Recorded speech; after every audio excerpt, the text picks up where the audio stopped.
ABP Bhadrak जिला तरफ आज सांबादिक सम्मेलन अनुष्ठित आम विभिन्न ओडिशार विभिन्न स्थान में कैंपस को बर्तमान छात्र नेता मान प्रवास चलती दायित्ववान छात्र संगठन सामाजिक छात्र संगठन हिसाब से एबीपी सदस्यता अभियान प्रत्येक वर्ष हुए।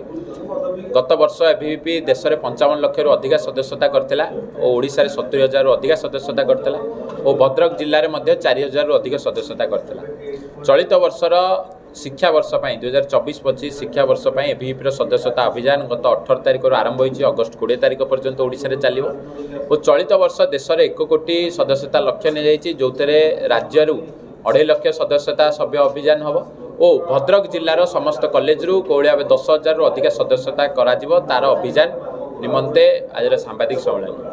एसहित आम जाचे ओडिशा रे 6 वर्ष है छात्र संसद निर्वाचन बंद अच्छी। चलित वर्ष छात्र संसद निर्वाचन हो बोली आम दृढ़ भाव आशावादी अच्छु और एथि निमंते एबीपी निजर प्रस्तुति राज्य स्तर आरंभ करिया पर्यंत जिला स्तर पर्यंत करिछि।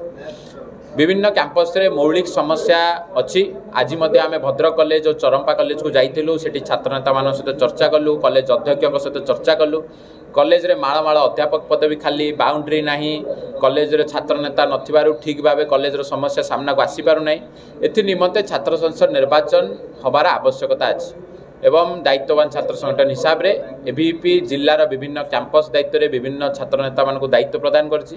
राज्यरु मध्य विभिन्न जिला पय दायित्व प्रदान करछि और आमे दृढ़ भाव आशावादी जे आगामी दिन छात्र संसद निर्वाचन हबो और छात्र संसद निर्वाचन हेले ओडिशा रे विपुल मात्रा रे एबीपी विजय लाभ करबा सहित भद्रक रे समस्त कॉलेज रे क्लीन स्वीप करिवो बोली छात्र नेता मान सहित आज चर्चा कलार मत अनुभव होछि। आ सेमाने मध्य दृढ़ आशावादी जे भद्रक मेंबरशिप रे ओडिशा रे यथेष्ट योगदान करने सहित छात्र संसद निर्वाचन में मध्य समस्त प्रार्थी को विजय लाभ करे।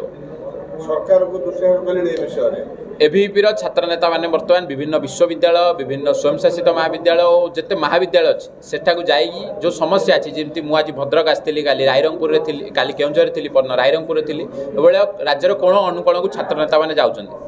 आगामी अगस्ट मासरे विभिन्न कैंपस जो मौलिक समस्या अच्छी से समस्या गुड़ी को एकाठी करने सहित समस्यार समाधान सरकार करंतु बोली तांको सहित नुआ सरकार सहित चर्चा करने सहित छात्र संसद निर्वाचन ओडिशा रे हो बोली एबीपी सरकार को भेटी निजर दाबी पुणी थरे जणाइबो। मोबाइल फोन और सांगसाथी आपणक पिलाटीर पाठपढ़ा और कैरियर को प्रभावित करुछि कि आपण सेति विवृत कि तेबे आज ही आसंतु आपण चाहुतिबा मन लागी संपूर्ण आवासिक स्कूल